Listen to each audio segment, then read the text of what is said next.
alingi nanga mot de passe pona banda ko naviguer. Voilà, amis internautes, bonjour, bonsoir.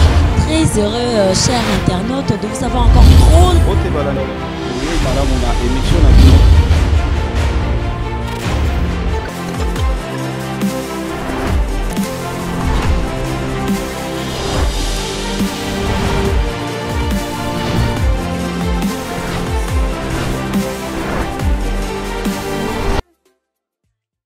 Voilà, meilleurs vœux à vous tous ceux qui nous suivent de partout, hein, c'est vrai. Donc, Toko Timbulaska, Imbulaska Mokambama Yasika. Meilleurs vœux à notre maman GH, le maman de cœur, le maman de tous les enfants, à mon boss Edo, à Mani, à notre cordon Ekibumba. Meilleurs vœux à Enoch, meilleurs vœux à Merdi, Ngwadi, à Junior Pidi.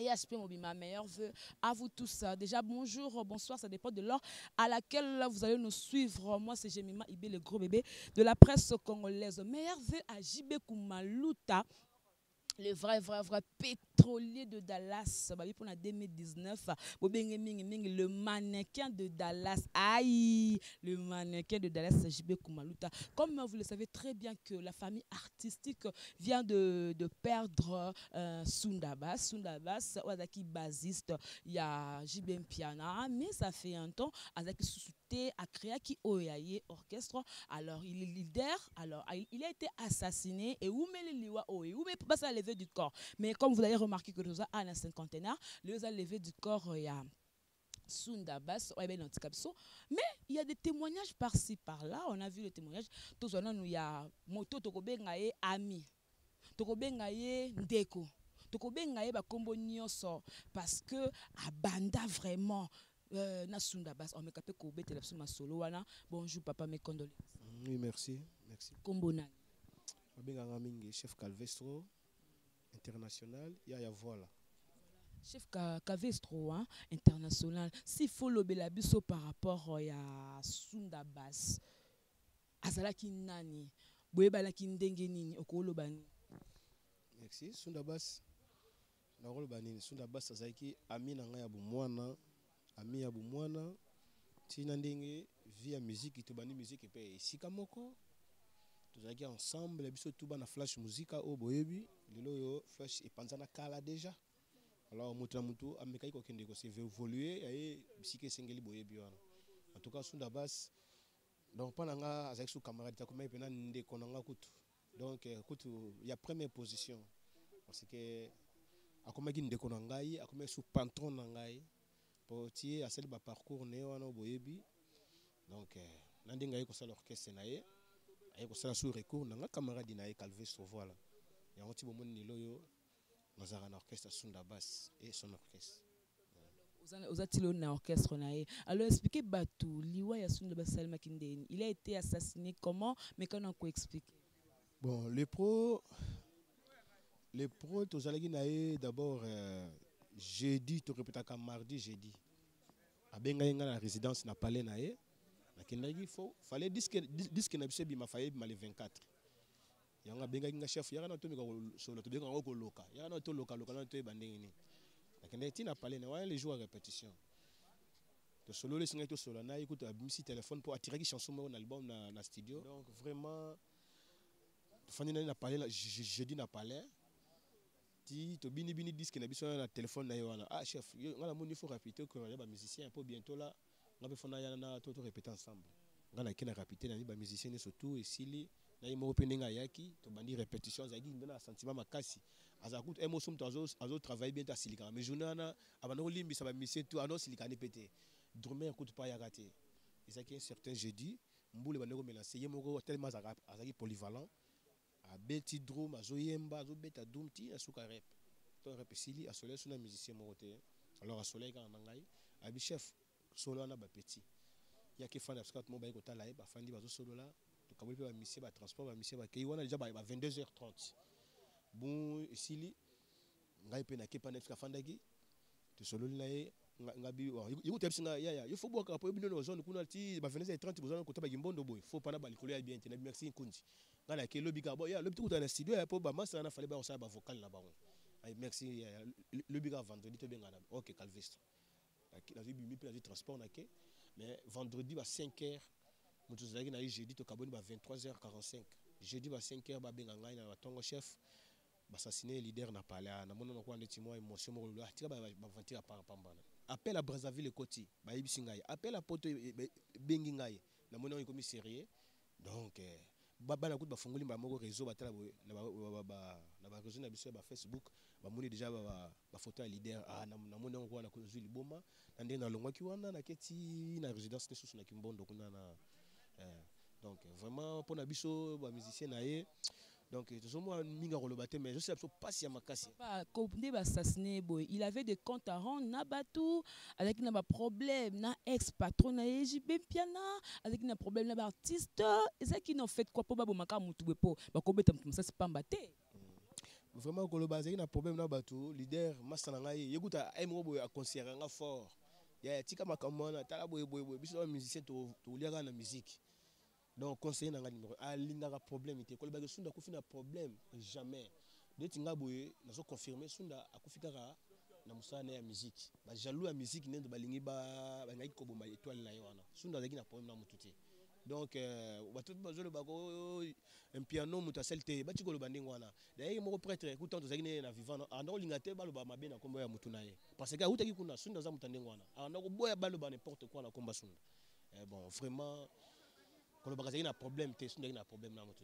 Voilà, merci beaucoup pour la témoignage. Merci beaucoup. Voilà, donc on continue avec les interviews que vous appelez bande comme sous au bazar bah coller la sunda basse ensemble na famille to mais camper coller la pour que ma camto les cabiens je signale que tous a na cinquantenaire tous est là levé du corps et ça les m'a déjà. Donc merci beaucoup Enoch.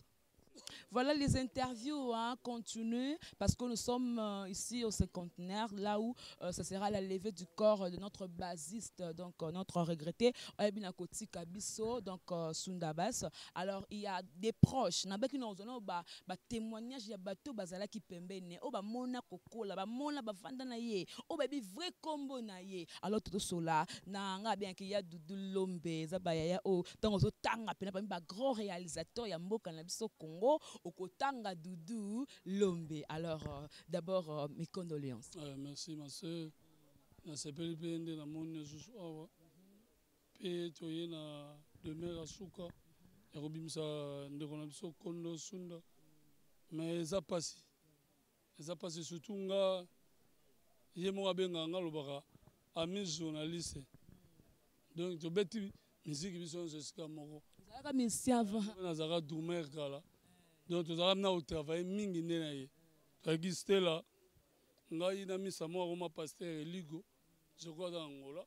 Mais vraiment Sunda. Oyo ba ebi eza Darius. Darius. Cosma wana azolango batu ba roye ba mingi ya ba full king fola. Muto cho sala interview parce que ba on ba beti na flash musique na ye. Pour Sunda alaki doubler la grand frère na ye.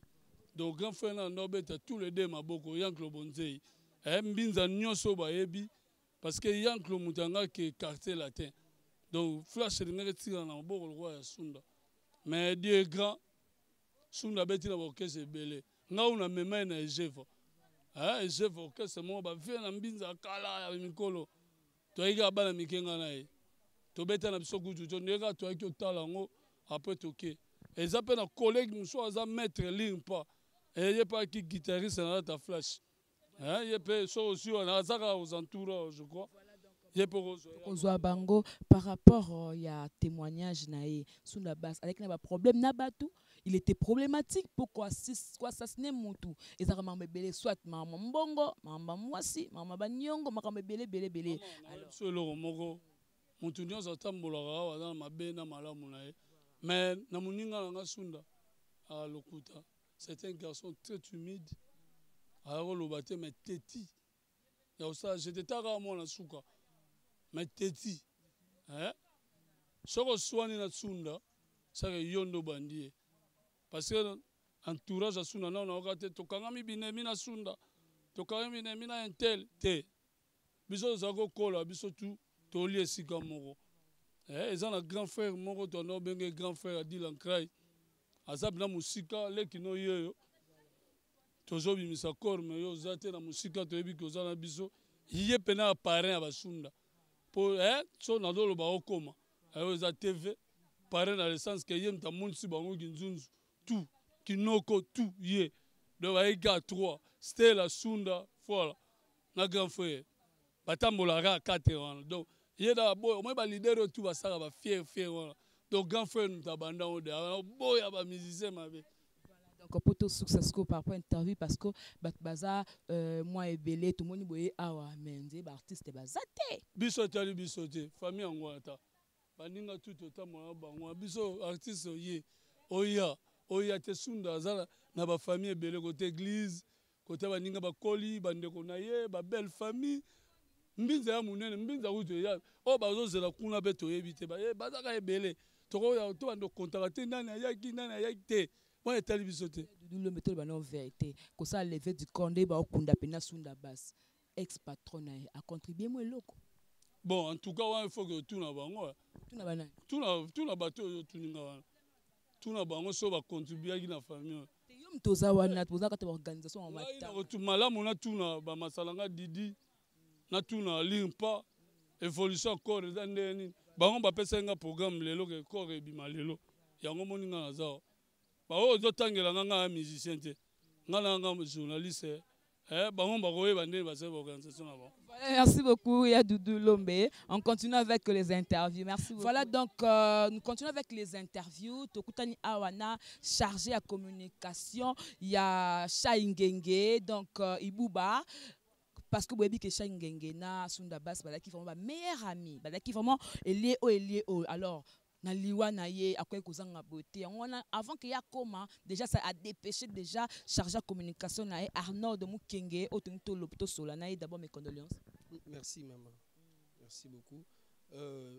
Arnaud de Mukenge chargé à communication manager Ibou Bacha Ngenge tozo le lakaka donc matanga ya Sundabas et tout biso to banaki en dès le premier jour ti le loto zawa to na sanef ti lobiti na dernière demeure. Bozana sanef ti lobiti na dernière demeure. Est-ce que koya na ndongo yeboy? Est-ce que c'est vrai ça ngenga zoya? Est-ce que par rapport ya papa na bango, Jibem Piana, Mukulumpa, Salvatore de la Patrie. Est-ce que à cause de la matanga parce que bazo de la présence na yek amona na ta komona. Ouais, donc c'est que je sache hier soir, j'étais avec le dauphin de papa chéri Bouba Chaingenge. Il y a des dauphins. Oui, dauphin à papa chéri Bouba Chaingenge, Majivel, couramment fourmé rouge. C'est Ibrator, Ibrator Pian. Bon, wana yom to lobi. Na génération wenge, au moins que Ibouba Chaingenge dauphin et papa chéri. Ba minyo bombazali. Eh yo ke kana Ibouba minyo bombaza. Yenda koza moi dauphin. Bon, ba dino kino mukolo kwa cher da dauphin. Mama, na matanga tozo lela. Mais surtout tali histoire bien na Zénith bato tanga bazalaki te na Olympia bazalaki te donc bino zonga ka mingi la kota ba Olympia ba Zénith c'est ça donc yango nde ba sala histoire ba changer yango nde histoire vraiment et sali BCBG et sali ba Ibou Bacha Ngenge donc Ibou Bacha Ngenge l'ami personnel à Sundabas donc bazalaki na projet il y a remix ya Nzembo ya libéré donc abengi dauphin abengi Ibouba Chaingenge il fallait qu'il Nzembo a libéré Ibouba Zana vocal à Salawana donc il fallait que tozaki na rendez-vous na ye le dimanche na Sundabas Ibouba ya acha vocal na ye wana dimanche et puis le jeudi vendredi si je me trompe pas ba yobenga Ibouba que Sundabas a koufi donc Ibouba azolela hier soir il a parlé avec papa chéri la recommandation que c'est ton frère donc donc tokozala na matanga wana donc lelo déjà azo dispatcher déjà moi ba message partout et bi ba connexion na biso ya kokata bato mingi baza informé te donc ibi baza na ba émission belé beto kabana ka tinga na quelques chaînes et pas na quelques chaînes azo leka quand moi j'ai fini directement na yawa déjà uto benga siko aza azo koma siko donc tozali. Ok, merci beaucoup. Donc, je crois que le temps, même ça corne, si bah image voilà. En tout cas, merci beaucoup. Ok, merci beaucoup. Et donc, tout le côté suko na 4, bah plutôt que ça la recueillement.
circonstance nyonso tokumisa yo mpasi na mitema mpo na biso bato me mpo na yo ezali esengo ete ozwi ekelamu na yo tata totiki reste programme nyonso kolonga na nzoto ya mowei awa kino esika nkolo ozala na biso lokola alpha mpe omega nkolo nyonso ya yo te ezala mosika na biso na nkombo na yesu tobondeli nkombo ya tata mpe ya mwana peli mosanto amen. Et après, nous allons prendre le staff de son orchestre, puis vous avez connaissance. Et à la fin,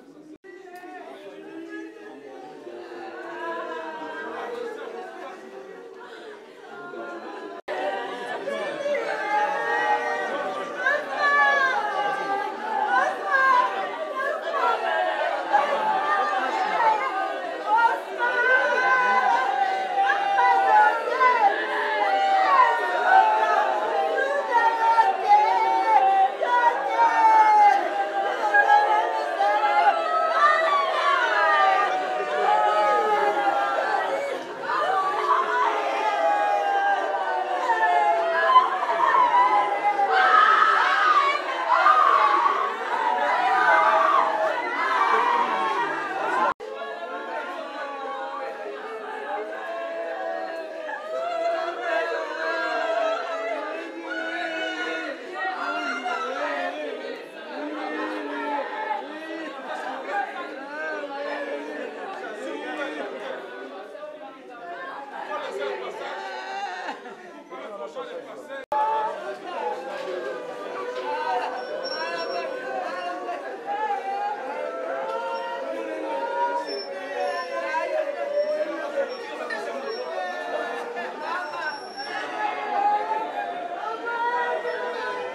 D'abord, merci na presse Ndenge Boye pour accompagner sortie. Il y a corps, il y a artiste Mounene Yamboka Oyo Sunda Bass. Merci P na artiste en danger Chaka Congo.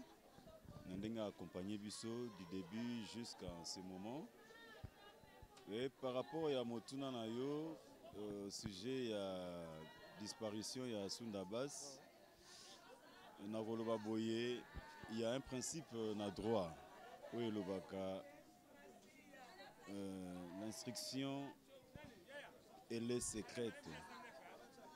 Instruction, top enquête, divulgar en côté avant que le résultat final et zoma. Enquête est en cours. Que Sunda Bass a été assassiné. Tant que l'objet assassinat, tout le pesé mon abisso. C'est-à-dire qu'il y a eu préméditation. Batu bavanda qui n'a pas mogo calculer, bandeni va remettre fin à la vie à Sunda Bass. C'est ce qui a été fait. Donc voilà le loto pour la Sunda, mais il a été assassiné.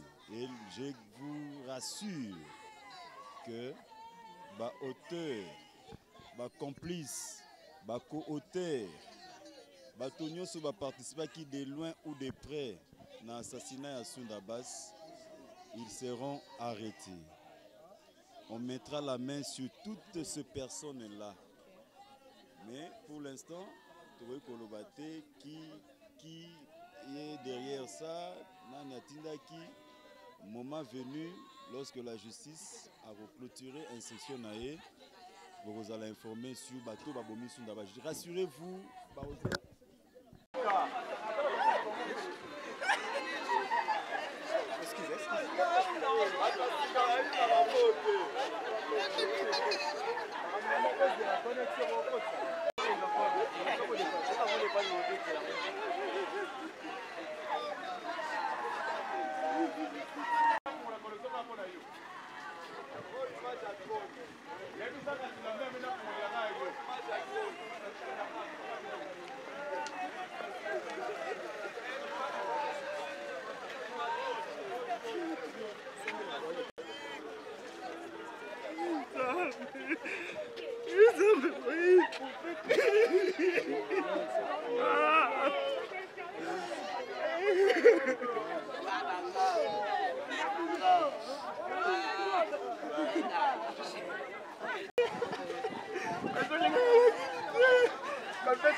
Voilà, donc nous continuons avec les interviews parce que nous sommes au cinquantenaire, là où nous sommes venus faire la levée du corps de Sunda Bass, un ancien de JB Mpiana. Il est leader de son orchestre. Alors, étant donné que Bato Babetakane Basakane Moussala Moko, Babetakane Kita, bassiste, tout le monde présence, il y a ancien, un grand, il y a bassiste à Congo, le Fombo Kamula Bass. Tout me campé Kosola, par rapport à Liwa et à Sunda Bass, c'est comme si c'est un peu négligé ou quoi, artiste bazate car il y a compter. Alors mes condoléances. Merci. Le fombo lelo na yo mona oye ko rendre hommage na wazaki leki na yo ndeko na yo na musala un frère par rapport à ça koya na yo mais constant ni oyo constater d'abord par rapport à bato basala musala ba musala moko constant na kamo angote ngande na moni boye na kamo ate c'est comme ça les amis ngamboka na biso Batou Bapesara mingi chance na confiance na ba chanteur Sunda zaki bassiste donc biso awa bassiste drummer guitariste nani boye azana elo te na Congo ya solo wana zolo babon awa na Congo za bongo donc sikoyo biso tozwa ba grâce to bunda na bango mona batangi komoni batangi pe le fombo batangi pe Sunda. Tu as traversé avec un grand et on a payé ils allaient à bon. Justement, belité bazu grâce au bisozu. Donc ba constat na mona normal na sina comprendre que ba chanteur na biso bazakana ba jaloux na biso balinga biso te biso omona chanteur akufi omona ba instrumentiste toya mais bango tala un grand bassiste le roi Sunda omona ata chanteur mo chanteur azate on a entendu la présence de Shai Ngenge saka kongo abengaki nga alobi na nga ke non le roi Sunda akufi to luka to sala nzembo moko nga na pesa ki tsaka kongo accord na che studio na ngo fele tsaka kongo a publier yango na ba Facebook alobi yango na ba TV personne alors chanteur mo tayi kwa yembela Sunda donc conseil ezaka biso surtout biso ba instrumentiste na ba Holanda biso na ba biso bato vanda boye tozaka mayele po biso nde bato yeda bango. Comme on le dit à chaque Congo azali artiste en danger. Maintenant par rapport au ministère de la culture, muto akufi asalela kipemboka. Moi contribution moi la main à la pâte. Bon le roi de la famille té moi na lo bango ezate na ebité pour ministère sera ya à mon famille ou bien à mon organisateur. Le roi nazar ni organisateur ni famille na oyebate lo ni ministère asali. Mais d'habitude des ala na ngo ka boy.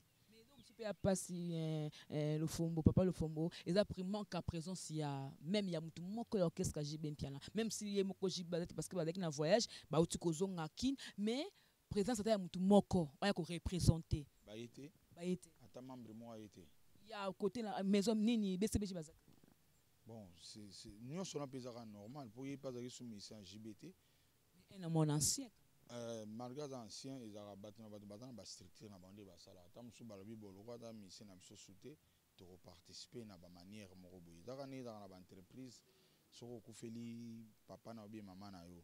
Ba bien ngo ezaloka premier degré na bana na yo. Après soko ezanoko na yo soko nani kume ka bandengwana. Do bango petam sou babi boloko ta sou mission na biso te to participer mais d'une manière ou d'autre. Beaucoup donc on a déjà tous kinde déjà na Sanef. Voilà, donc on va prendre d'abord les images au na Sanef. Quant à moi je vous dis déjà merci parce que série a levé du corps il y a 50 ans et bien aussi merci beaucoup à Enoch qui était derrière cette caméra. Merci à notre patron maman GH, merci à mon boss Edo Amani, merci à mon cordon Ekibumba, les mannequins de Dallas, le pétrolier de Dallas JB Kumaluta. Encore une fois merci beaucoup Eva Lamoura Causé. Merci beaucoup à tous mes partenaires au Basutenanga na Musala. Voilà, on se retrouve à dans la Sanef, vous allez prendre encore les images. Pour la cinquantenaire, on se limite là. Voilà, merci beaucoup.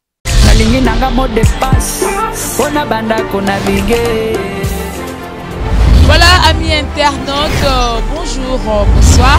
Très heureux, chers internautes, de vous avoir encore trop.